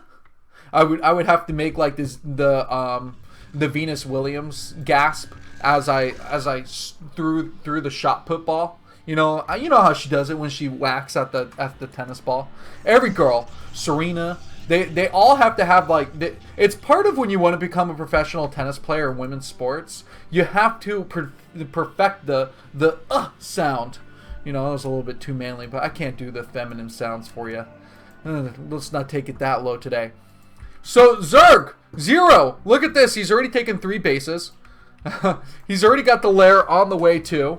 We don't even know if he pulled first because I wasn't over there. It doesn't matter. Let's focus on the important parts of this game. The fact that we're watching Zero versus movie. This is fun. This is laid back. We're already 30 minutes past the time I wanted to end this cast. So, we're just going to keep it going here. All right. And yeah, send me some Stork if you can. And of course, if you guys want to donate to any of these players, let me know. And we'll get Lamada on the bankroll with these players. Now, it's so funny because Lamada always tells me how freaking terrible the players are at actually using technology. So they couldn't set up a PayPal account if their life depended on it. And Lamada has actually spent hours on the phone with certain players trying to explain to them like where to fill in their information, how to fill it out, how to get it working, so that way they can actually receive some damn money. You know what? After an hour, if you can't figure it out, you don't deserve it, send that money my way instead. So 10 Circlings already out, coming to the front here. This is a pretty solid block off here, with the Gateway Forge pylon and the cannon at the back. So Zealots can move out, and you know this is a good spawn for Movie also, because he's gonna have 0 Zealots popping out at the bottom, so he's gonna be able to easily move his Zealots out. Oh my God! But he let the Circlings through. He needed to be careful of this. Zero capitalizing on the fact that the Zealots were out of position here. And look at that, 2 holes worth of area here. And the Zerglings were able to get inside. And this is good. This is good. This is why Zero is always owning Movie. You know, some simple mistakes like this. But Movie, though, despite the fact that he opened a failed store, and now he's paying off massive debts because his online store didn't work out. And the fact that he's married, he's still able to maintain his skill good enough to qualify for the ASL. Look at these sneaky little bastards over here. Just trying to hide themselves, but eventually they'll poke back in again. Maybe get another pro kill. Oh, he almost got it. He almost got it. Where's the weak one? And look at that. Just a couple more hits. It is regaining shield though, so maybe this probe will continue to live another day. Let's look inside these bases. Let's figure out though what's going on here. So Hydralisks are coming out. This is going to be a Hydra transition. No mutas, of course, no mutas. The lair tech is already done though. Very important that we see the lurker aspect on the way. And behind all of this, it's Templars, and there's no detection. So this is a pretty fast tech up to lurkers here. And the only thing that's going to defend against lurkers underground is this photon cannon that is probably going to go down very quickly here. Movie has to start applying pressure. So he is moving out with his Zealots, going to go on his rampage. Maybe these 3 Zealots just alone will win the entire game. Then we can see another set of units are coming from behind. This is all of them. This is all the Zealots coming out at once. He's not even keeping them at home. He's trying to find a timing here where he can do some damage. So +1, and you can see actually Hydra's speed isn't finished yet either. So I'm going to be a little bit more difficult to defend here. But with this lurker defense, this is huge. The 2 lurkers in a good position, and they can just follow these Zealots. The speed is already done. So the Zealots are running in here, but there's another lurker at the natural base too. So despite the damage that's going to come down here, these Zealots are pretty disorganized. And I think that Zero is doing a great job of defending it. And this is kind of a huge overcommittal of units here. Okay, so a few drones did go down inside of this natural base, but the Zealots, they're getting chased away one more time. This lurker is doing tons of damage, despite that it has nothing under its kill count. Oh, they're finally getting the first one. It tasted blood. Now it knows what to do. But the Zealots are continuing to come. Let's see. What is the count up to at this point? Two Zealots. These are the last remaining. This main has been cleared up. Brutal. Overlord speed on the way, obviously, too. Corsairs are finally following up out of this. A small amount of Corsairs, really not like anything threatening here. You can see just one. Movie's not even building another one. So I don't see the point. If he's not going for more Corsairs, why did he even bother with the one? He already was in there with his Zealots. He knows what Zero is doing. But I guess just having that one. I think more importantly, he should have invested that into an observer. We're seeing that the robotics facility is kind of at the front here too, kind of a risky location if it does get taken out. And you know, then he loses the ability to build even more observers. Behind this though, we see the observatory is going to be finished very shortly here. Oh, Ling Lurker attack coming in at the front. A wall of cannons here to defend. And we can see that Storm not ready on that one. Storm not ready on that one either. So another 10 seconds though, and that Storm defense will be there. The Zealots moving out though, trying to take some unnecessary movements. And this High Templar was looking possibly to get a Storm out, but instead is going to head home and try and remain safe instead. This Overlord here is actually getting some pretty nice information. Hasn't been scared away quite yet. A Corsair usually kills off the Scouting Overlord from the start of the game. But the fact that, you know, we're seeing Movie has gone so late and only built just that one Corsair. He didn't kill it off. He hasn't eliminated. Just this free amount of information that Zero is always is constantly continuing to gather here. Okay, so we're gonna have to keep an eye out. What is Movie gonna have up his sleeve next? We see the Observer is out. Just Zealots out on this map too. There's no shuttle that has been, I guess, unless it was killed off. I don't see a shuttle that has been constructed from this robotics facility. We can see at the unit counting here that there isn't one in the mix.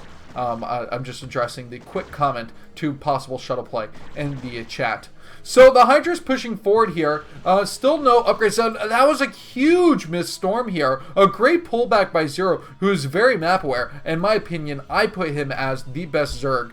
I may have some blind favoritism at this point, but I still think that Zero is the best Zerg player on the scene. So if anybody's going to be sneaky with drops, it's going to be these Overlords here that did get speed plus the ability to suck units up inside of its tentacles and just eject them from their stomach.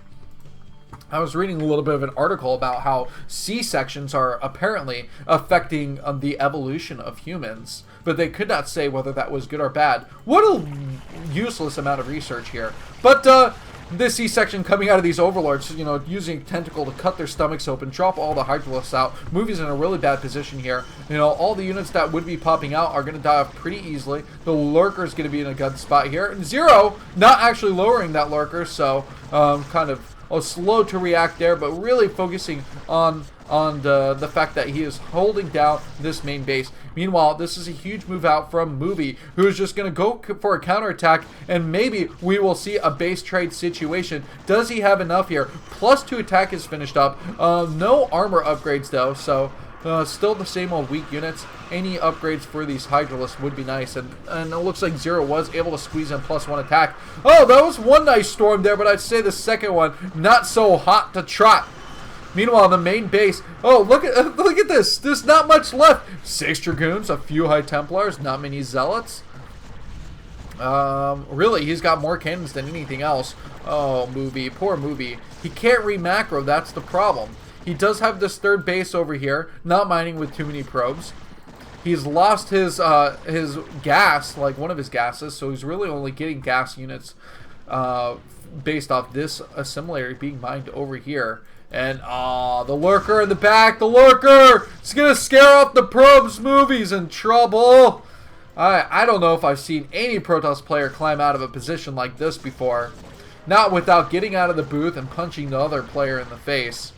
But that's neither here nor there. These players are across the internet. You cannot internet punch. But maybe he will start making like pictures of Movie's mom appear and pop up, or Zero's mom pop up on his screen to distract him or something. I don't know. Does Zero have a nice mom? I bet all Korean mothers are very nice. Okay, so the Hydralisks, they wreck everything. Not much to say there. That was a bad game. Oh man, that was a bad game indeed. Alright guys, I welcome you to the end of my cast. If you're just getting in here, it's late. It's nearing towards 11 o'clock. I don't know if I have it in me to cast another one, but I have a lot of replays here. Listen, I am casting the Africa Star League. It's not just Artosis and Rapid. There is another English stream. If you enjoy this, I will be casting on Sunday. I will be solo. My co-caster Flash for the win. Give him a chance to watch some VODs. He won't be there for a couple games because December's really freaking busy for us. And he's got to focus on his work and his travels and his family and his studies. So he's got to do all that. Meanwhile, I've got nothing better. StarCraft is the #1 priority. I will be there next weekend, next Sunday, to be able to cast. I see Uno Mas. I don't know. Let me see. Let me see what other games we got up here. I'm gonna randomly grab one more replay because I'm just sick and I just never end my casting. I'm too addicted to this. All right. If you missed it earlier, I was pretending a medicine ball was a child and I taped it to my body. If you're thinking, what the hell, go back into the VOD and watch it. I implore you. Implore, that means it's important. You should do it. Okay. I've got weird music, so I'm going to play that and get this replay ready.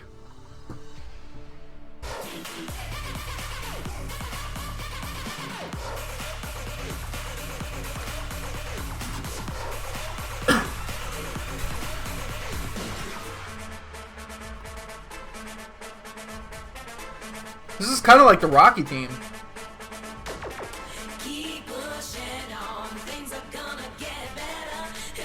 Someone thought I was day 9, so I'm going to do the day 9 dance.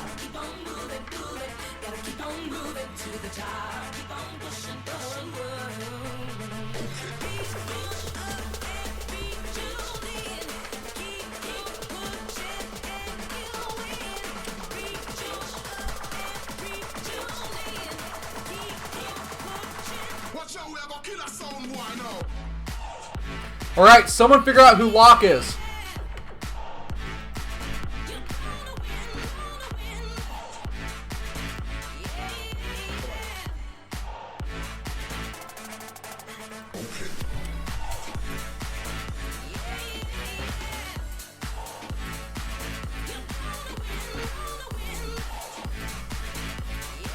Oh shit! We got Sulky! Yes! Oh, this is worthwhile. This is worthwhile. We are casting the shit out of this. Oh yeah.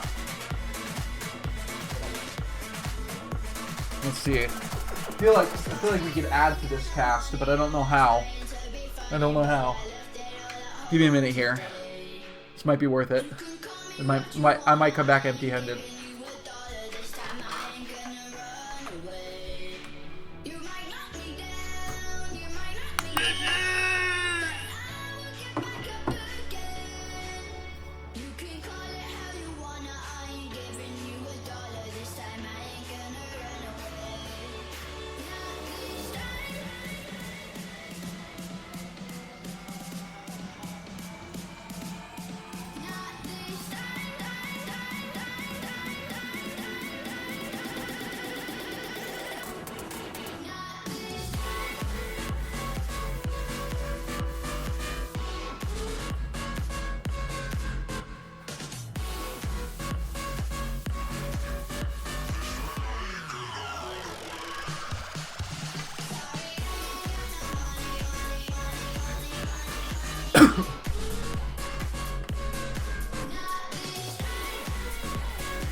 Alright everybody, it looks like we've got another game that will be going under the way, and yes, I am stoked for it. I am super stoked because we have Free versus Sulky. This is going to be awesome here. Tuning in, Pat Flex. I'm not nearly there in terms of muscle. I need to get there. I can mostly do a one-handed pull-up, but I can do a bunch of the cheater pull-ups where you one hand and then you put the other one in here. But if I can take a little bit of weight off, then I can do one-handed pull-ups. But I'm weighing in around 230 right now. As soon as I drop off 10 pounds, I'm gonna be pumping out those babies. It's gonna be awesome.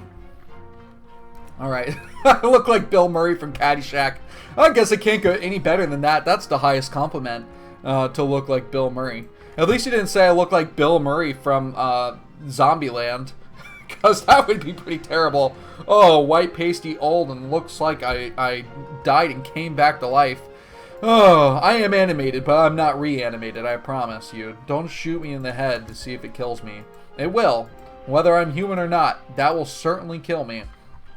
Now, how many people do survive that head to the bullet to the head and shot?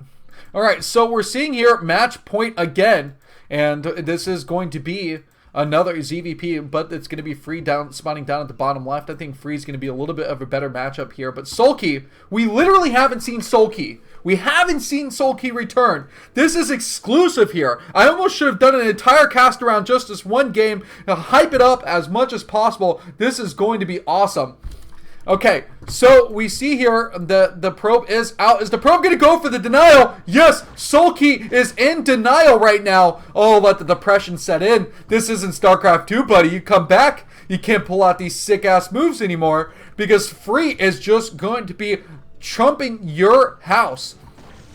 All right, look at that, throwing down the pylon too. That pylon's out of the way, right? No? Is it not? Oh my god, pylons are fat as hell, aren't they? Spawning pool coming down. Extra expansion, the natural actually be taken at the mineral only. No big deal in BD. And we can see here on the backside, Free coming out with a baller, dropping down the Nexus first. Forge coming up behind it. And then, of course, the gateway. This is amazing. This is amazing. The Amora Probe. Don't do it, Probe. Don't die. Oh, 4 health. He almost got the drone. Is he going to go for the pickoff? No, he's going to continue with the denial here. Oh, he jumps the pylon. Hot diggity dog. All right. We are enjoying this Protoss dance. Why is Protoss so good? Zerg is just having some trouble today. All right. So Sulky, he can't get that expansion. I'm so sad. Is he going to cancel? He goes to the cancel. Does he drop it one more time? Drop it one more time. Do it. Do it. Oh my god, this is getting hilarious. Oh my goodness. All right. Idle drone. Pay attention, Sulky. Let's look on the back side of this. The forge has finished up.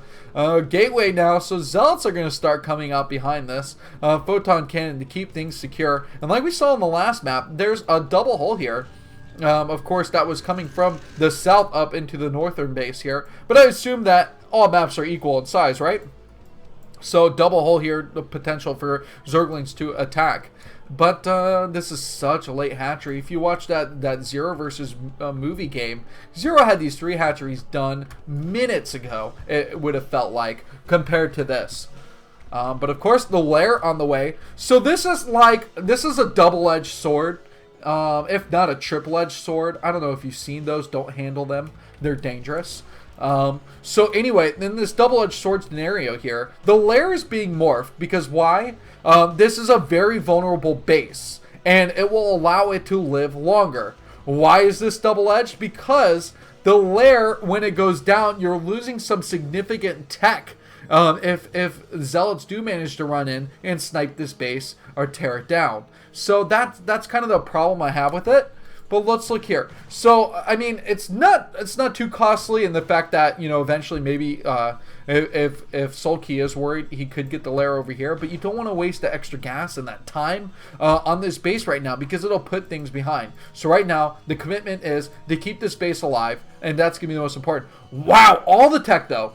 So now we're seeing that not only is Sulky building the lair here, but he's saying, I lose if I lose this base. So I might as well put everything that's important to me and that I hold dear inside this base. So he's laying down the spire too. Behind this Free, he has been doing better with Corsairs lately. And we can see actually the +1 attack on the way too. So he is going for that. Meanwhile, the Stargate at the front. What's with these Protoss players putting their tech at the front too? Last game we saw the robotics facility. This game, the Stargate, and the initial Corsair is coming out. So there's no scouting overlord in this game either. Zero actually had an overlord that could have been easily killed off by movie. But in this game, we're seeing here that the scouting overlord hasn't made its way across, and the Corsair is doing its scouting path first, trying to determine where best to attack. There actually is an overlord over here, and if Free is on top of his game, he will end up finding and killing that one off. These Zerglings ain't going to get much done. There's a gathering of Zealots. They're hugging each other tight. They're ready for a game of Red Rover, and they are summoning the Zerglings over. So we see that there is an amassment of Corsairs now. 3 Corsairs, and this is the point where, with this upgrade that's going to be on the way too, that the Corsairs are going to be a pretty good fight and can start picking off Overlords pretty effectively. A little bit more than halfway done. Meanwhile, we can see the Carapace upgrade on the way too. Make Scourge more effective. And did Sulky see the DT? The Temple Archives, providing you all that beautiful tech across the High Templar and the DT. Such an amazing, awesome, and broken building all at the same time. The only thing you could do to make it worse is to make that building invisible too. Imagine if you had to use detection to kill off a building. Wow, that would be awesome. you know, and if you could like upgrade Cloak for buildings, that would be sweet for Terran. Let's take StarCraft to the next level. We can do this, guys. StarCraft HD, we're gonna have Cloak supply depots. Alright, so Overlord's in a pretty good position. Drone's going to have to get pulled. The Muta's going to pick off this DT. And it's Muta's. It's Muta's. Why? We've got a gas being mined here. Actually, you know, this is like a Muta-light build despite the fact that he has all these hatcheries. He is mining from 2 gas. But I just feel like not going to be too effective here. It's going to be really important that Sulky drops down an extractor at this Vespene geyser and starts mining from it right away if he wants to continue to go with a heavy Muta force. This kind of plays into Free's hand. I think that Free's got this under control because he got the +1 upgrade. He's been committing to a decent amount of Corsairs. And it's going to come down to this pretty solid engagement here. The Scourge are going to have to go into flight line here, Top Gun style. Put on your shades. Are you ready? I guess the Aviators are more appropriate for these Scourge. Aviators into death. I love it. Okay. And if you're wondering, I stole this hat off Raiden. This is his summer lounging Raiden hat. It took me several fatality kills to be able to acquire it. But it is an official Chinese hat, actually, in case you were wondering. Officially. It is from China. My mother brought it home. What a dear, my mother. In fact, I didn't talk to her on my birthday. How terrible of me as a son. Shouldn't you be thanking your mother on your own birthday? What a horrible process my wife is going through right now to become a mother herself. Oh, look at the Scourge! What a slaughter here! Oh, getting nothing done. Sulky, and nothing is working for you. This is why ZVT was his bread and butter here, because he is not playing well against Protoss. This is definitely not his matchup. He's zero better at the ZVPs. Sulky, not so much. He does things like weird queen builds, and that works against mech style play, but we don't see weird queen builds. Look at this. The Corsairs are killing off everything. This is going to be quick Overlord kills. A DT could come in behind this now if it wanted to. And look at this. Remember how I was talking about the important tech all in one location? Talk about eggs in one basket. This is like ostrich eggs in one basket. And the metaphor holds because ostrich eggs are like the giantest. They're the most giant. I held an ostrich egg. It was pretty hefty. I held one when I was in California just a year ago in October. Yes, they do have ostriches over there. They're not running free. It's not like they're in the streets of LA. This was up in the Napa Valley, Healdsburg, Sonoma County area. For anybody familiar, for the rest of you, it's wine country. That's all you need to know about that. Probably still drunk from that. So Sulky gave up his important base. Terrible Muta build. Not so sharp. I think he's overrated in the power rank to end this rant. And I think that was shown there pretty strongly by Free. So Free knocked out of the ASL recently, losing to Stork, losing to Rush, and just an enormous upset. But recently, Stork was saying in his interview that Rush and Ware, aka Miso, are 2 players that he actually fears on the ladder and thought he might lose to. So maybe it's reasonable that Free lost, but considering he's a dragon, has great results over the past couple years, you know, it's a shame that he got knocked out. Whatever. Less Protoss players, right? We've already got 5 gone through, or at least 4, I think, have gone through. And thank you for wishing me the happy birthday. Yes, I am a ripe old age of 29. One more year until I hit my 30s. But I will be birthing out a little Reaver, or at least my wife will, a little Reaver. And I can't wait for that little larva thing to come to life. Alright, that's it. I'm done. It's 11 o'clock. I've hit my 2-hour limit. Calling it a day. If you don't want to donate to my stream, I don't care. If you want to donate, though, donate to either Zero or for Fight Club that I'm starting up next year. But more importantly, follow my stream. Catch me on Africa TV this Sunday. That's all I care about is your viewership. And of course, leave me nice messages if you want to on the Team Liquid thread. All right, everybody. I will be back next Thursday. I think I'm going to be too swamped to do a Tuesday cast. So if not, then I will be back here Thursday for a weekly Dagger. Tune in, though. If I do cast Tuesday, it will be featuring Cardinal All-In's new map with, I think, Darknet Hunter DNH versus one other person. I actually have it right here. I can say this correctly, I think. Versus Flying Jelly. So potentially a best of 3 featuring them next Tuesday. Everybody take care. I love you all. And I will see you. Back to the weird music. Peace.